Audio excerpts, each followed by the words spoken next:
Estamos en Hagan Algo por la pantalla de C5N. Tenemos el gusto de recibir a Rafael Bielsa. Muchas gracias por venir, Rafael. Al contrario, el gusto es mío. Primera pregunta tiene que ver, ahora vamos a ir a la cuestión del libro, pero con lo que preguntaba Gabriel Morini recién, si hubo algún ofrecimiento de algo vinculado a la gestión. No, absolutamente ninguno. No, ok. Rafael, el libro que lo presentaron con Pedro Peretti en la Facultad de Derecho, me surge, él leído y además tratado de buscar cuestiones vinculadas a diferencias, si lo querés decir, por ambos lados, ¿no? Quienes dicen, al no haber una estructura de primeras, segundas, terceras instancias y la Corte Suprema, es difícil hablar del lawfare propiamente dicho como una arquitectura diseñada, y quienes dicen, guerra judicial implica que hay dos bandos y no una persecución.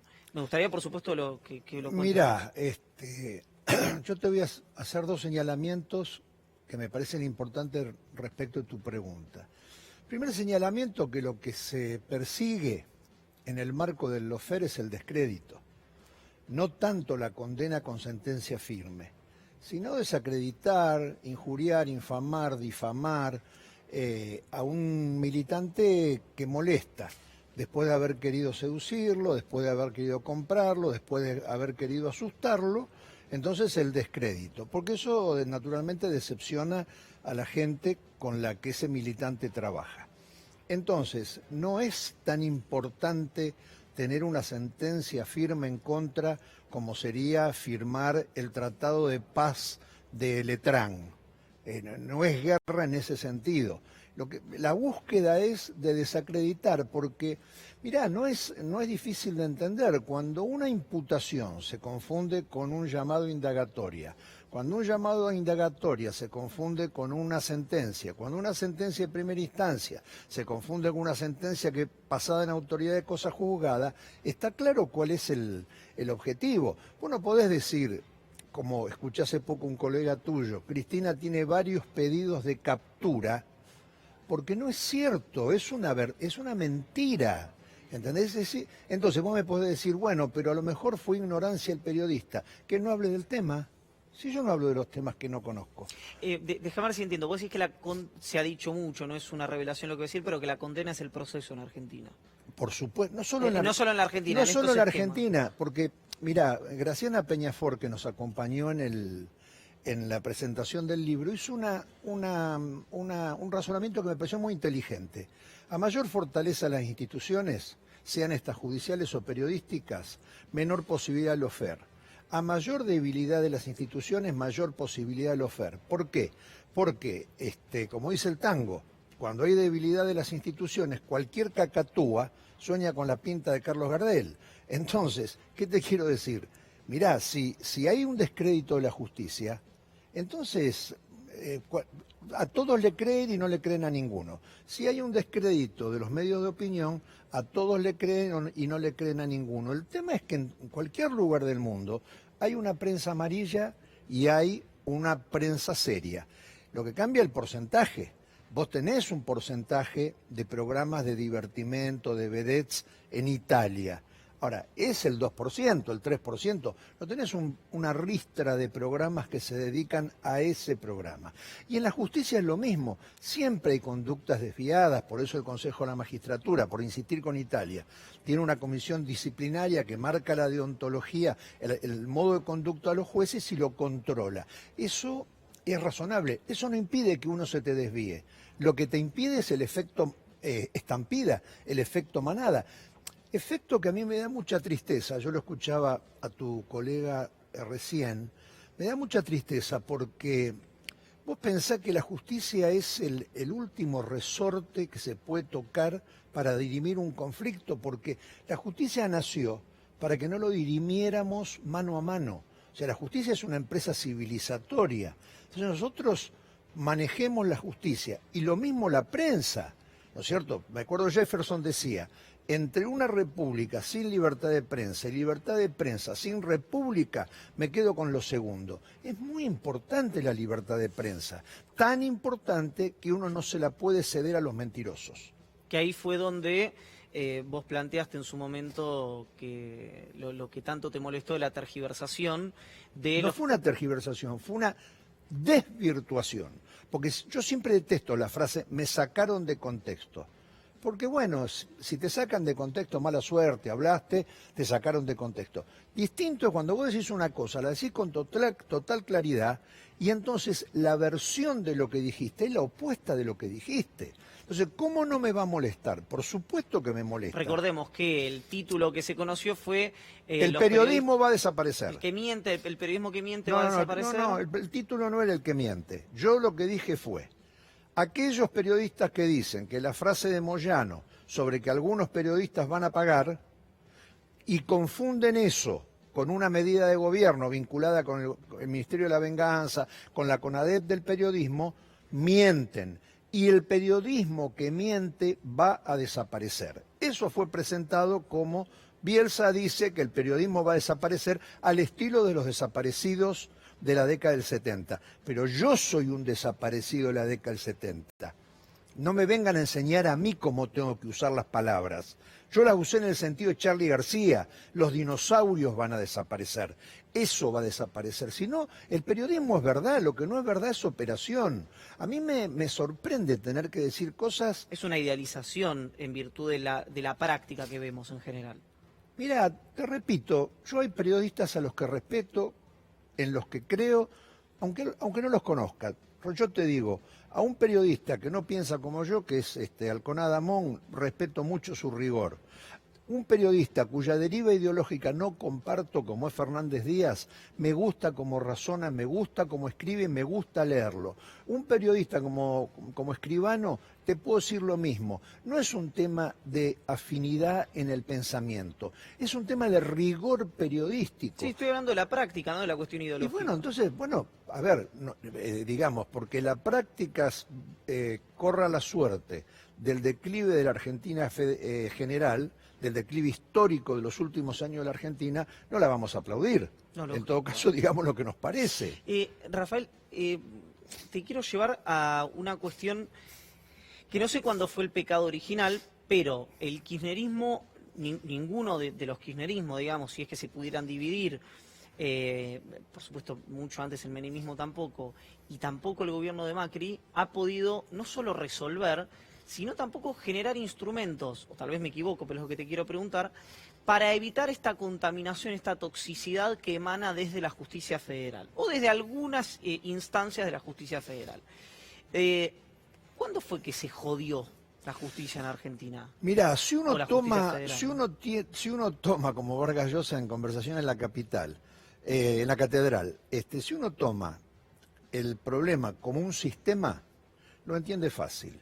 Grupos concentrados de poder que hoy tienen actividades diversificadas, porque ningún grupo comunicacional grande es solo comunicacional. También es agropecuario, también es del divertimento, también es financiero, también es de obra pública, diversificado. Tienen un adversario que les dice hasta aquí y que representa los grandes intereses generales o una parte de los grandes intereses generales. Muy bien. Luego hay una justicia jerarquizada que trata de agradar al poder. Naturalmente es un fenómeno, digamos, que algunas personas experimentan respecto del poder. Y en cuarto lugar están los servicios de inteligencia.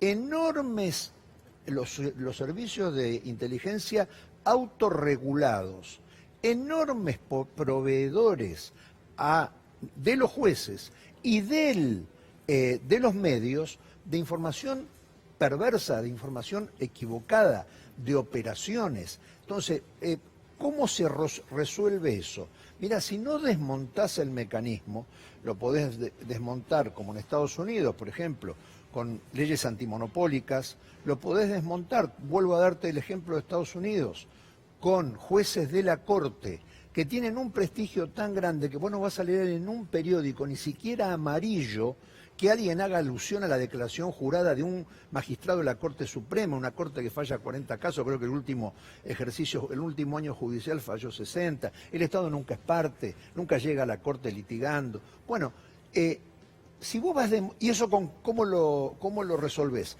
Y lo resolvés no sé si con la meritocracia, pero no equivocándote en las decisiones que son discrecionales. El presidente puede elegir, si se produjera, que no existe, una vacante en la Corte, puede elegir para suplir esa vacante a quien quiera. Y puede elegir, como en el caso del famoso juez Marshall, juez de los Estados Unidos hace muchísimos años, el que sentó de alguna manera, Marshall, sí. exactamente, puede elegir a un abogado de la matrícula, que fue un excelente juez, como hemos tenido abogados de la matrícula en Argentina, como Chutre, que han sido excelentes jueces. O puedes elegir un amigo. Bueno, yo no creo mucho en eso. Si es un amigo que además es un excelente abogado, que es un tipo recto, que es un tipo que no tiene mancha, que tiene una trayectoria. Recién Morini hablaba de Daniel Rafecas. Yo estuve hace poco con Daniel, efectivamente, tal cual dieron la información, nadie le había ofrecido nada. Gabriel Rafecas, yo lamentaría que por una cuestión política no pueda ser Procurador General de la Nación. ¿Por qué? Porque tiene todo lo necesario. Tiene seniority, tiene trayectoria, tiene una vida privada irreprochable, tiene convicciones, tiene opinión propia. Entonces me parece que sería un excelente procurador. A lo mejor hay otros que también. Ahora, estoy seguro que no sería un buen procurador alguien que llegara al cargo solo por amistad. Noelia. Buenas noches, Rafael. Estamos hablando de servicios de inteligencia, jueces federales, todo un conglomerado de actores que han llegado en muchos casos a poner en riesgo a gobiernos, poner en riesgo la estabilidad política en la Argentina, y estamos atravesando un momento en la región en la que muchos de nuestros países limítrofes, incluso socios en el Mercosur y demás, están atravesando momentos muy críticos. ¿Crees que algo de esa inestabilidad regional se puede contagiar a la Argentina justamente a través de estos sectores de los que estabas hablando recién? Mirá, Noelia, lo primero que te tengo que decir es afirmarte con total convicción que el mayor riesgo a la estabilidad democrática en la República Argentina lo constituye los servicios de inteligencia autogestionados, que no son solo la AFI, que no son solo la Unidad de Inteligencia Financiera, que no es solo la AFIP. Cada fuerza policial, la federal y la provincial, tiene servicio de inteligencia. El Servicio Penitenciario Federal tiene servicio de inteligencia. Las Fuerzas Armadas tienen servicios de inteligencia. Entonces es una masa que no está coordinada, que no responde a una conducción, donde no hay controles recíprocos, que representa una enorme amenaza para la democracia, precisamente por su estado anárquico, por su falta de conducción. Y no hago ningún juicio moral, que podría ser muchos. Punto uno. Punto dos. ¿Te imaginás que por mi formación yo he seguido cada uno de los procesos de nuestro subcontinente con mucho detalle? Tienen muchos más rasgos que los singularizan que aquellos que los homogeneizan.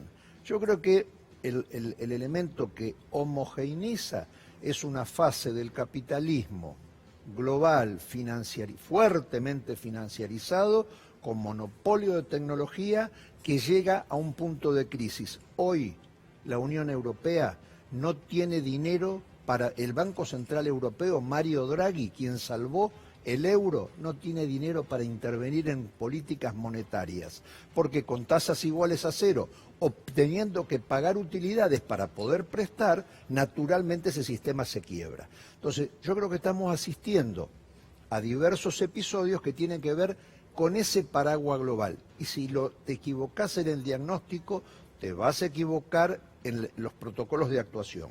Luego, el problema de Chile es un problema de una falsa tranquilidad. Veía un video ayer de un chico Frank, chico común, Frank se llama. Era un chico que te explicaba con palabras muy sencillas que están hartos de no tener acceso a una beca, que están hartos de que le den en un hospital de urgencias una espera de 24 horas, que están hartos de que los medicamentos que necesitarían sean inaccesibles. Entonces, un pueblo que hace 6 semanas que está en la calle. Es un pueblo que se cansó, se aburrió de no ser digno, de no sentirse digno. Esa es la frase que usó el chico. Bolivia es otra cosa, porque Bolivia es un proceso complejísimo donde para un sector de Bolivia los pueblos originarios son, según la región, o collas, o cocaleros, o indios.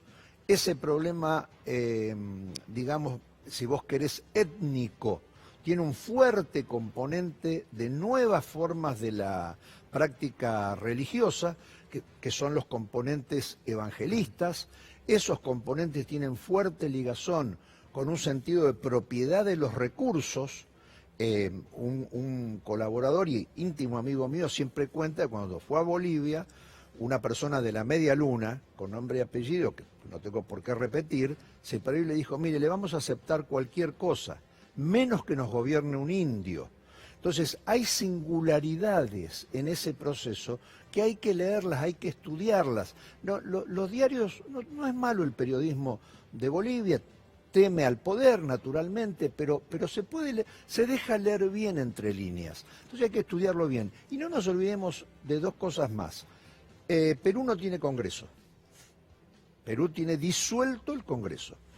Y Ecuador tiene una Pax Romana, que hay que ver cuánto dura con un presidente que faltó a la palabra empeñada a su electorado, porque fue presidente sobre la base de un programa el que cambió copernicanamente. Hay que estudiar cada proceso. Si se pueden contagiar a Argentina de las 3 regularidades que necesita un presidente y que tuvieron todos los presidentes peronistas en democracia, un mundo propicio, una región propicia, un país más o menos propicio, Alberto tiene las 3 en contra. Las 3 las tiene dadas vueltas. El mundo en una disputa, que en definitiva es una disputa bélica, en definitiva es una disputa por la hegemonía. La región, lo que acabas de preguntarme, y el país que no tiene moneda, donde no hay precios relativos, donde el refugio de valor es precisamente el dólar que se transformó en mercadería, por lo tanto tampoco tiene valor relativo. Hablaban del sistema previsional, no sé quién, creo que Vanoli se pensaba para el sistema previsional. Francés. Bueno, la va a tener difícil, la va a tener muy difícil. Justamente, quiero que pregunte y que intervenga Julián Guarino. ¿Qué tal, Rafael Bielsa? Buenas noches. Hola, Julián, ¿cómo estás? Me quedo con ese escenario que usted está maravillosamente bien describiendo y pregunto si a todo eso le sumamos que la Argentina tiene un problema importante en términos del sector financiero y de la deuda y que en gran medida la suerte de esa renegociación depende, por ejemplo, de alguien como el Fondo Monetario Internacional, que adentro tiene a los Estados Unidos como un actor central. Digo, ¿cómo uno puede pensar transitar los próximos meses tratando de sostener la relación con los Estados Unidos, pero al mismo tiempo no haciéndole caso a los dictados del Fondo Monetario? Digo, ¿es posible hacer eso? Mira, yo estoy convencido de que es posible y además de estar convencido tengo la pasión y la convicción de creer que es probable. Lo que no es fácil. Claro. Fácil no es. Para eso sirven las habilidades de los especialistas, muchos de los cuales ustedes mencionaron, son muy bien conocidos en el fondo, son respetados en el Fondo Monetario, pero el Fondo Monetario es una de las variables, Julián. Yo te diría que nosotros necesitamos más al Fondo Monetario o tener una relación armónica con el Fondo Monetario para arreglar con los tenedores privados de deuda, que por la deuda que tenemos con el fondo. Claro. El fondo también tiene un lío, Hay que leer los debates, lo que se llama literatura gris al interior del fondo, por la atribución de las responsabilidades de este crédito insensato, y estos términos insensatos y las faltas de exigencia que con las que se tomó esto en Argentina. Yo no sé qué habrá pasado en los últimos 15 días, hasta hace 15 días, hubo una denuncia porque el expediente donde nosotros hubiéramos debido documentar todo el trámite que antecedió a la toma de ese préstamo no existe. Eran pero ¿se puede calcular semejante amateurismo, sí, semejante irresponsabilidad con con la vida de mis hijos, de mis nietos. Bueno, eso es lo que está pasando. Entonces yo te diría, mira, me parece que hay 2 o 3 condiciones elementales. No pelearse por los diarios. Eso es fundamental, ¿no? Es decir, acá nosotros no tenemos, la Argentina no tiene lugar para la bravata, no tiene lugar para la amenaza. En segundo lugar, hay una diplomacia expresa y hay una diplomacia implícita. El único canal diplomático no es ni el ministro de Relaciones Exteriores ni el embajador acreditado ante un determinado país. Vale mucho la relación personal. Y esto es una enorme verdad. Amigos sin cargo han influido en resolver problemas para países mucho más a veces que los funcionarios a cargo. Y la tercera cuestión es la siguiente. Tenemos que saber que no va a ser sencillo ni rápido. Problemas graves y viejos no tienen soluciones por un atajo y en poco tiempo. Y tenemos que poner el hombro y tenemos que tratar de hacer un control ciudadano de calidad a modo de ver que las decisiones no son arbitrarias, son sensatas y que persiguen un objetivo. Vos me preguntás a mí, ¿dónde hay que poner la plata en Argentina de lo que quede después de saciar el hambre de los hambrientos, de los que no pueden seguir viviendo así? Mirá, en conocimiento, Julián, en conocimiento, pero no en cualquier conocimiento. En el conocimiento que la Argentina necesita para agregar valor a lo que tiene, que es energía tradicional y no tradicional, renovable y no renovable, agroindustria y minerales.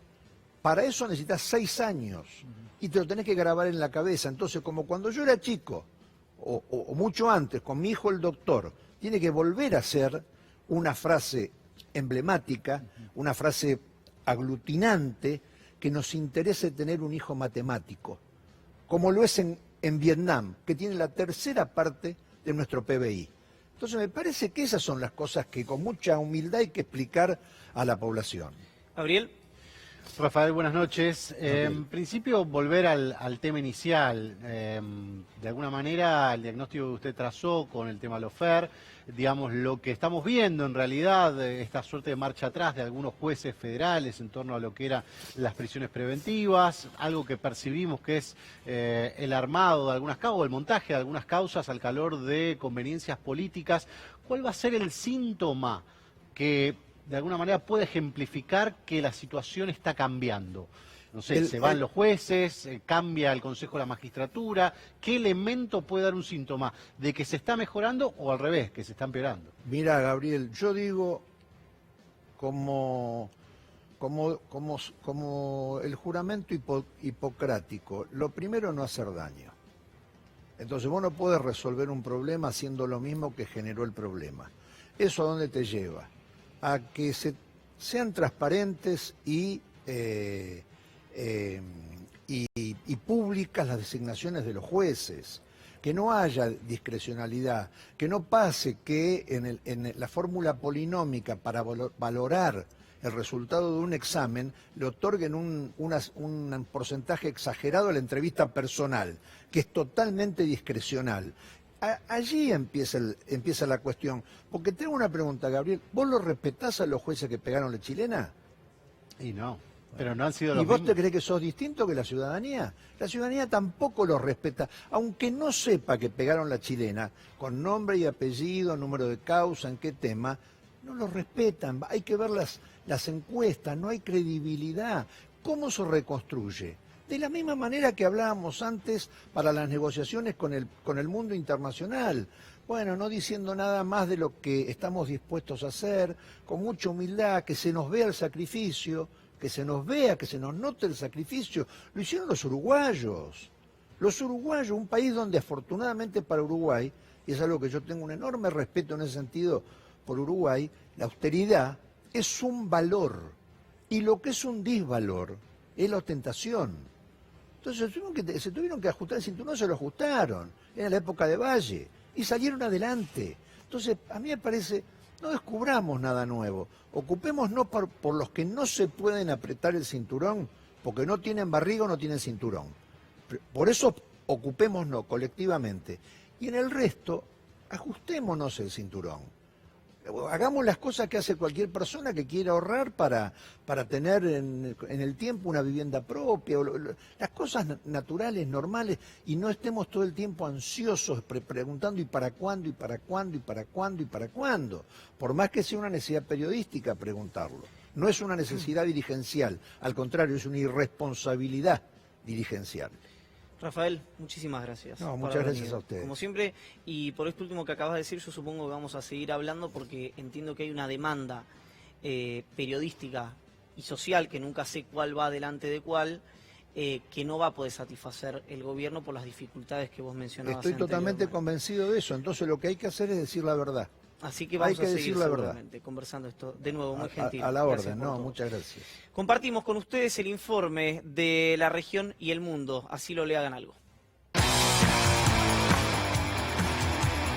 Años de exclusión, falta de oportunidades, así es la realidad de Chile, así es como vive la mayoría de los chilenos. Los chilenos no son flojos, los chilenos se sacan la cresta. Lo que pasa acá es que hay unos empresarios que agarran todo lo que pueden y no lo sueltan. Para nadie lo sueltan. Acá hablan de meritocracia. ¿De qué meritocracia me hablan si cuando yo me estaba pasando cagado de frío en invierno porque no teníamos ventanas, los cabros de colegios privados aprenden 3 idiomas, se van de vacaciones al extranjero? Indudablemente hay un escenario de cierta actividad, digamos, de desestabilización en la región. La certeza de intervención y de financiamiento venezolano-cubano. La gente está cagada de hambre, está sufriendo por falta de medicamentos, pensiones de mierda, sueldos indignos.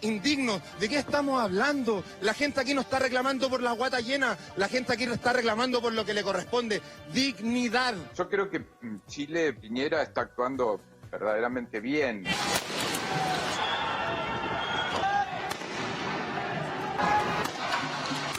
Nuestra sociedad, entre paréntesis, podríamos decir que en este tiempo, en estos últimos 30 y un poco días, está enferma de una enfermedad grave, ¿no? Supongamos que sea un cáncer, ojalá que no lo sea. El tratamiento al cáncer se hace con quimioterapia, en algunos casos, y otros con radioterapia.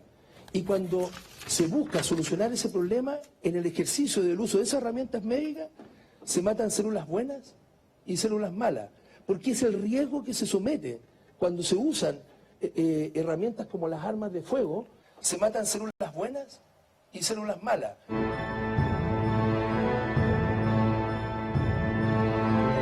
La policía de Chile está cegando a los manifestantes. El perdigón lo tengo aquí adentro.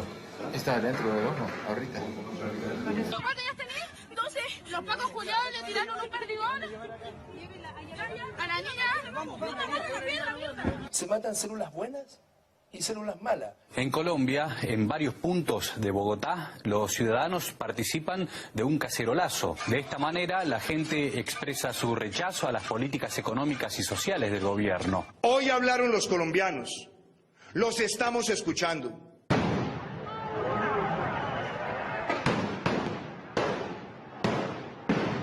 El diálogo social ha sido la bandera principal de este gobierno. Debemos profundizarlo con todos los sectores de nuestra sociedad.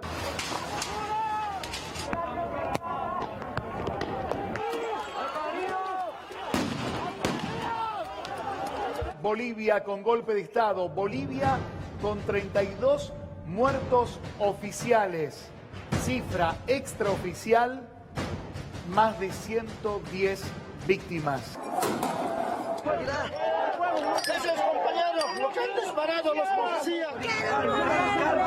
César Sipe Merida was 18 years old and was shot in the stomach while filming The Clash is Live. He was killed that day. Muchos de los 2 o 3 que tengo confirmado tienen tiro en la nuca. ¿Cómo han podido recibir un tiro en la nuca? O sea, el compañero de atrás te estará disparando. El compañero de atrás te estará disparando. Lo que dice el chat. Hagámonos daño y les echamos la culpa a ellos. El propósito de toda esta situación de violencia es porque queremos vivir en libertad. Lo que no hay en Bolivia es garantía de ningún tipo. No parece un régimen democrático. Le corresponderá a lo que se está formando, si es que lo logra consolidar, determinar que están en condiciones de defender la democracia. Tenemos la emergencia de un golpe fascistoide con rasgos inicialmente civiles y ahora policíaco-militares, que está destruyendo la democracia, está destruyendo la legalidad. Morales claramente estaba haciendo una cosa de perpetuarse en el poder, que es lo que hacen todos los dictadores al principio. Van corriendo la raya un poquito. Hay un golpe o el golpe a la institucionalidad lo intentó dar Morales. Yo creo que en Bolivia hay una situación de hartazgo total y absoluto del pasar permanentemente los límites a la institucionalidad que hace Evo. Está matando a bolivianos y están a punto de destruir la economía boliviana, que era un modelo de desarrollo, de crecimiento y de construcción de igualdad. Estamos peleando para que se constituya la democracia y no vendan nuestros recursos naturales como el litio, porque ese es el objetivo. Quieren vendérselo a Estados Unidos y no vamos a permitir. Algunos grupos que ostentan el poder económico no nos perdonan que los movimientos sociales, especialmente el movimiento indígena, haya dado otra cara a nuestra querida Bolivia. No nos perdonan la nacionalización de los recursos naturales, y con las nacionalizaciones de empresas estratégicas cambiamos la matriz económica de Bolivia. ¿Tú crees que el litio tiene una importancia grande en este problema? Cuando terminemos la industrialización del litio, en Bolivia podemos definir el precio del litio para el mundo. Uno tiene 10.000 kilómetros cuadrados. ¿Tú crees entonces que fue un factor importante para lo que ocurrió? Así es, y ahora me doy cuenta que algunos países industrializados no quieren competencia.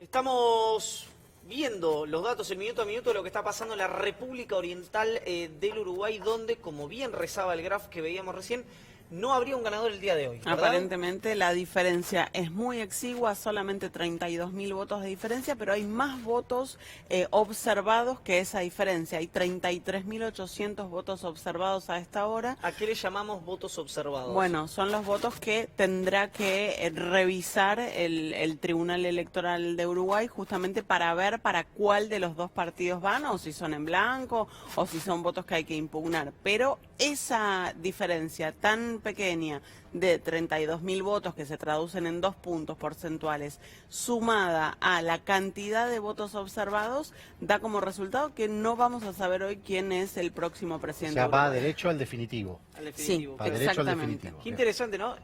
La región terminó de romper Uruguay, que era lo que parecía que no se iba a romper. Esa es la pregunta, ¿no? Porque se suponía que el Frente Amplio de alguna manera venía bastante más abajo que el Partido Blanco, y sin embargo en este caso... Bueno, remontó una elección que parecía muy jugada a favor de la calle Pou, y ahora está disputada, Pero ¿no? es una lectura regional. 3 factores, me dijeron a mí, gente del entorno muy cercana,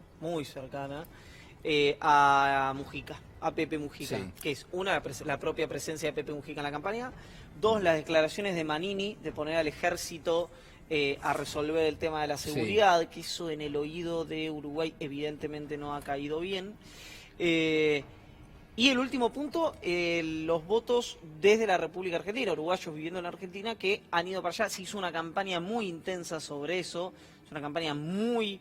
desde el Frente Amplio, por supuesto estoy hablando, para que vayan a votar, y entiendo que hubo, según me dijeron, por supuesto lo vamos a cotejar cuando esto se resuelva, pero entre 50 y 60.000 votos, o entre 50 y 60.000 uruguayos que vinieron desde que fueron desde la Argentina hacia la República Oriental del Uruguay. Ahora uno podría pensar también que esto tuvo lugar cuando realmente la región alcanzó una tensión muy importante, y cuando hay reivindicaciones que uno puede leer ahí, ¿no? En lo que ha pasado en Bolivia, lo que pasa en Chile, uno podría pensar que también eso quizás tuvo un impacto, algún tipo de reflexión. Totalmente, me cuesta pensar que sin el último mes de Sebastián Piñera y sin la elección en la Argentina, y sin ciertas particularidades que evidentemente afectan a la sensibilidad, hubiera descontado lo que descontó. Además, un dirigente, digamos, lo digo con el mayor respeto, tal vez termina siendo el presidente, pero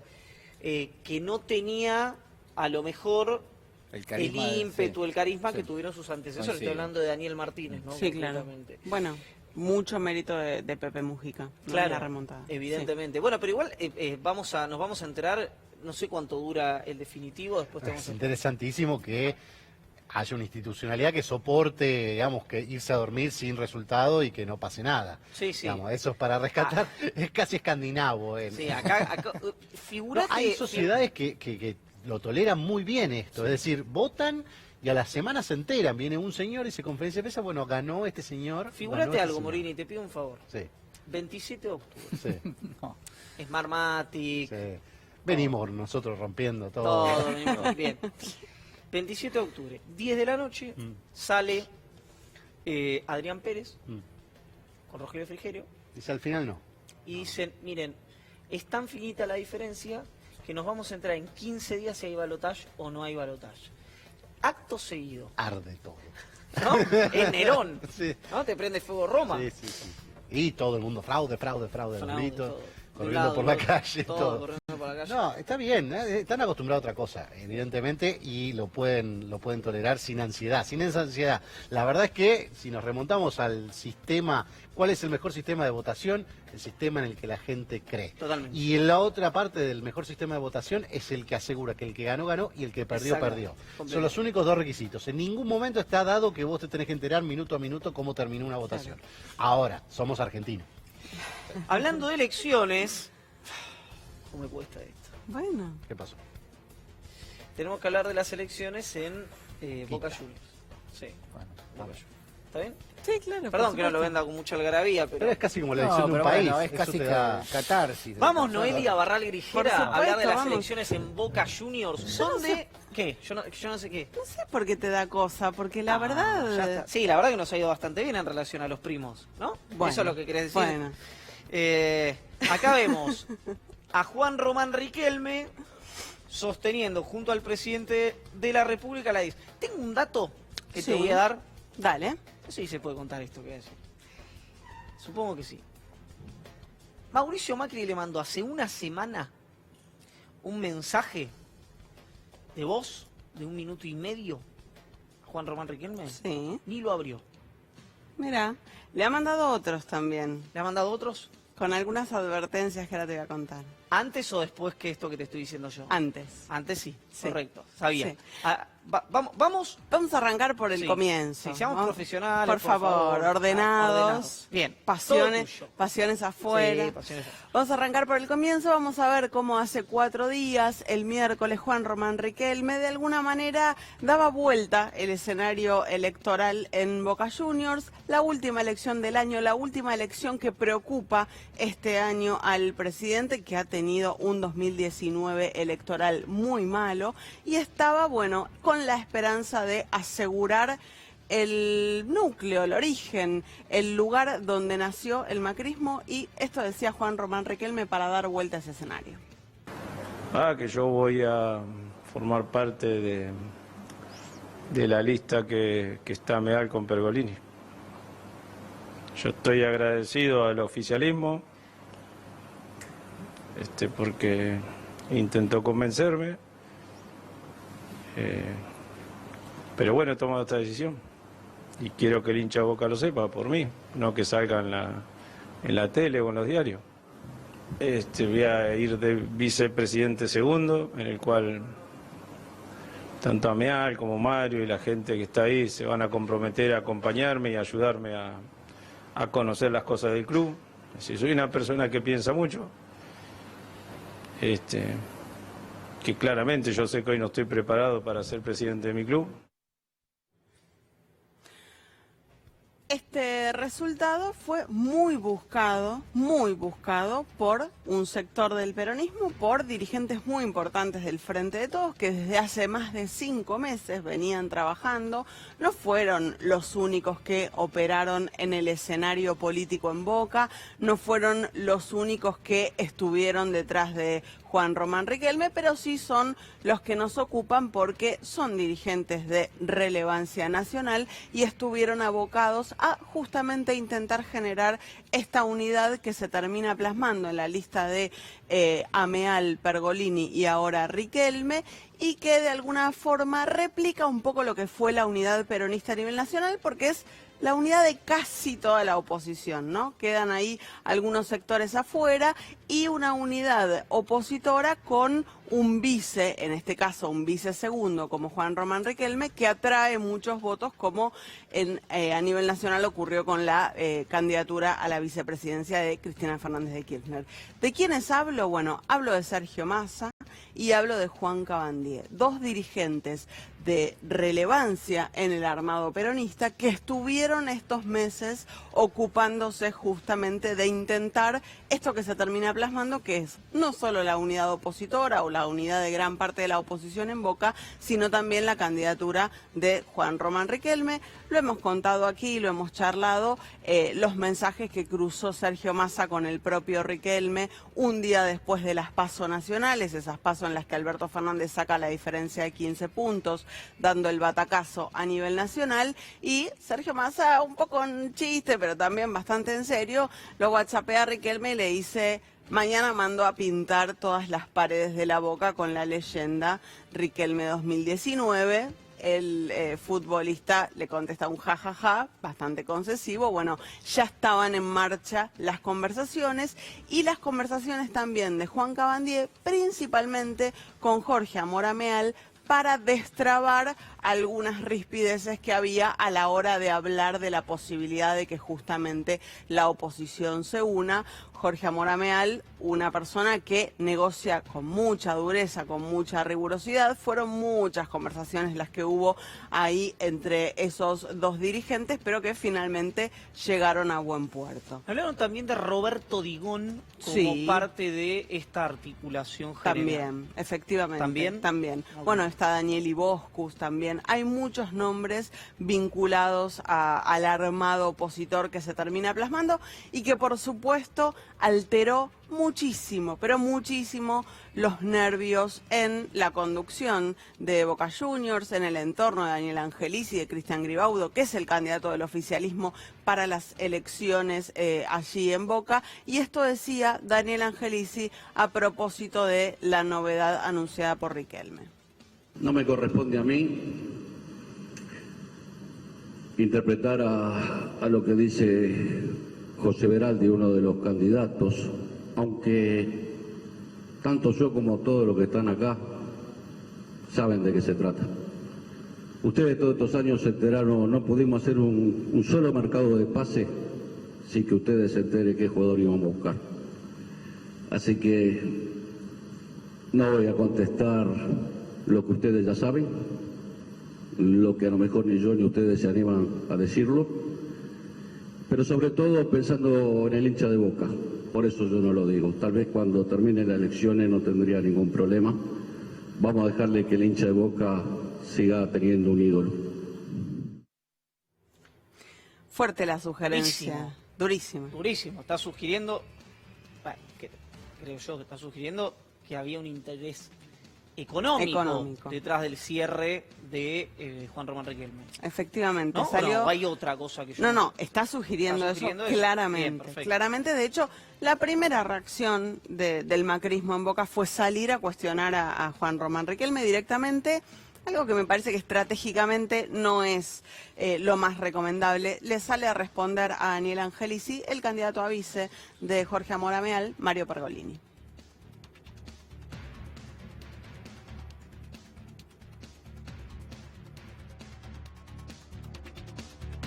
Básicamente lo que hace es responderle vía Instagram a Jorge Amorameal, a Daniel Angelici, y también tenemos para compartir lo que pasó hoy en la cancha de Boca, ¿no? Porque me parece que eso es lo más sintomático de todo. Los dirigentes, los candidatos pueden cruzar acusaciones veladas, sugerencias, respuestas, pero hoy habló la gente de Boca, hablaron los hinchas de Boca. La barra intentó tapar el cantito, pero no pudo, y el cantito, lo escuchamos, es clarísimo. Ganó el sorteo de Unión, lo ganó Corbalán, y ahora sí, señores,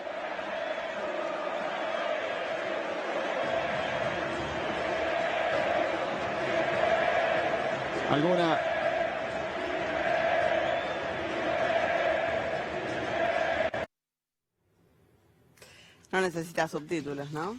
Ah, es una sorpresa que se haya escuchado algo en la cancha de Boca, pero sí, se escucha claramente. Sí, se escucha claramente. Bueno, veremos en una semana, en 2 semanas, cuál es el 8 resultado. de diciembre. Exacto, 8 de diciembre, domingo 8 de diciembre, el resultado de la última elección del año. A la vuelta les contamos qué día Alberto Ángel Fernández va a anunciar formalmente el gabinete que lo va a acompañar entre el 2019, entre los últimos días ahora del 2019 y el 2023. Quédate que ya regresamos.